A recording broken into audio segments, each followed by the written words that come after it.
Bonjour à tous et bienvenue. La vie sera plus chère en 2023 dans le domaine de la fiscalité, d'après la grande une du bi-hebdomadaire L'Essentiel avec lequel nous commençons ce matin. De nombreuses dispositions fiscales nouvelles contenues dans le projet de loi de finances pour le prochain exercice budgétaire auront un impact sur le coût de la vie. C'est le cas notamment de l'augmentation du tarif du timbre fiscal qui devrait passer de 1000 francs à 1500 francs CFA, l'entrée en vigueur de la taxe sur les téléphones portables et autres terminaux électroniques et bien d'autres.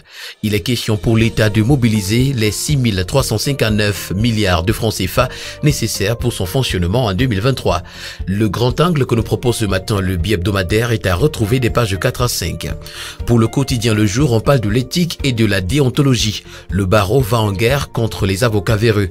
La semaine de l'éthique et de la déontologie professionnelle, ouverte hier et qui s'achève le 25 novembre prochain à Douala, veut restaurer l'honneur, la probité et l'intégrité des hommes et femmes en robe noire. L'information ce matin est à retrouver en page 3. Qatar 2022, le Sénégal manque son entrée.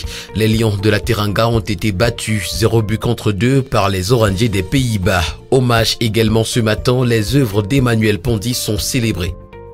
Le quotidien vert émergent ce matin parle d'entreprises publiques et nous présente ces dettes extérieures qui inquiètent. Corridor Douala-Djamena, des portiques pour lutter contre les surcharges et puis électricité, les sous-traitants d'Eneo menacent de faire la grève. Le quotidien L'économie qui en parle également ce matin à sa grande une titre Eneo menace de grève des sous-traitants. Patrick Ekelers, directeur général de la structure, demande l'intervention du gouvernement dans une correspondance adressée à Gaston Elundou Essomba, ministre de l'eau et de l'énergie. En petite une ce matin on parle d'électricité. Retrouvons les enjeux de l'interconnexion de la région de l'Est au réseau Sud. Zone CEMAC, la carte JMAC revendique la deuxième part de marché derrière visa et puis évaluation. Le nombre de personnes soumises à la taxe foncière augmente. D'après la grande une du quotidien Mutation ce matin, rebelote, tension à la pompe. Le quotidien révèle des difficultés d'approvisionnement en carburant super dans les stations-service à Yaoundé depuis le week-end dernier. L'information est à retrouver en page 9. En page 5, on parle de l'avenue Kennedy et de la résistance qu'opposent les déguerpis. Eneo sous-traitant également, le courant ne passe plus. Pour le quotidien L'Info à chaud ce matin, s'agissant de la déclaration du ministre des Finances sur le financement particulier des micro-projets de certains députés de l'opposition, l'honorable Ninthieu exige de publier la liste. Et puis, élection présidentielle en Guinée équatoriale, Obiangema, 99%.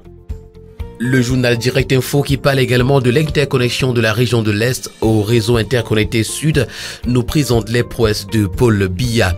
Promotion de la consommation locale en petite une, le marché Ndalaboa est à retrouver des pages 8 à 9.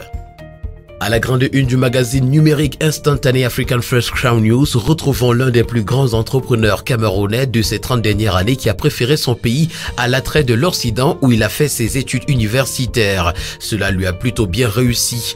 Pour en savoir davantage, il faut parcourir la page 2 de African First Crown News qui nous parle de Francis Nana Djoumou, un modèle de l'entrepreneur promoteur du Tadida Premium Investment SA.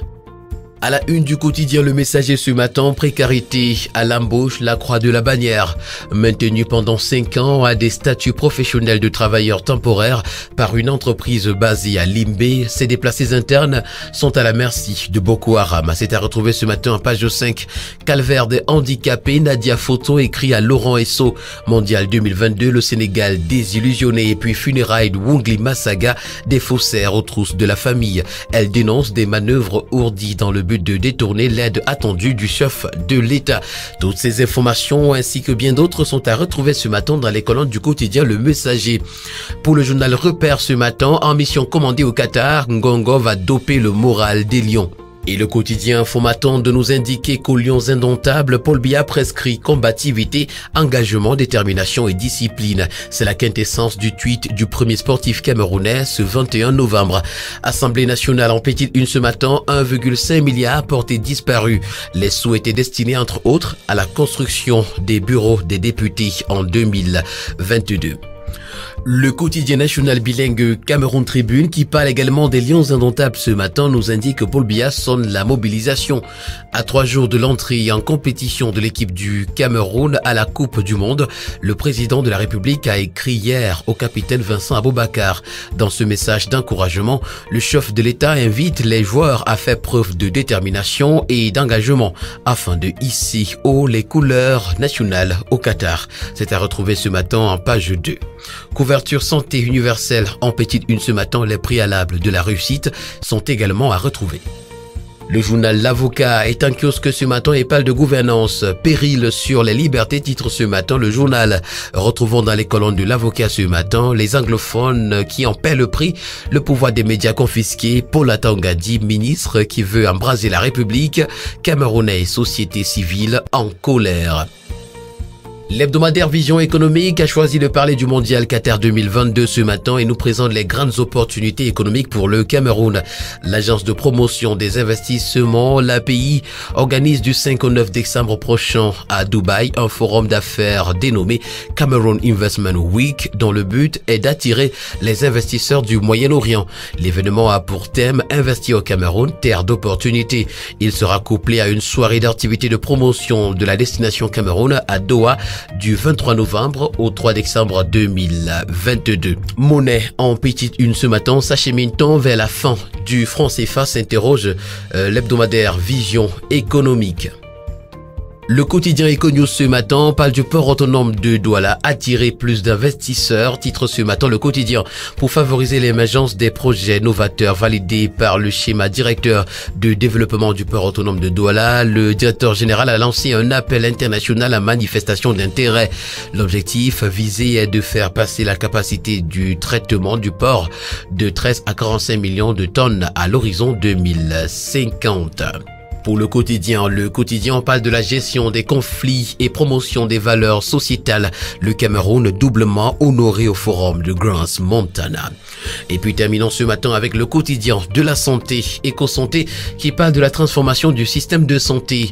La conférence médicale nationale de Yaoundé se tiendra du 13 au 16 décembre 2022. Nous renseigne ce matin à sa grande une le quotidien Éco-Santé qui parle également d'épidémie de rougeole. La région du centre est en alerte. L'information, vous l'aurez en petite une. Qatar 2022, la vaccination contre le Covid-19 n'est plus obligatoire pour les visiteurs. Voilà qui met en terme à cette autre sortie de la revue de la presse camerounaise. Merci d'avoir été à l'écoute. Bonne journée à tous.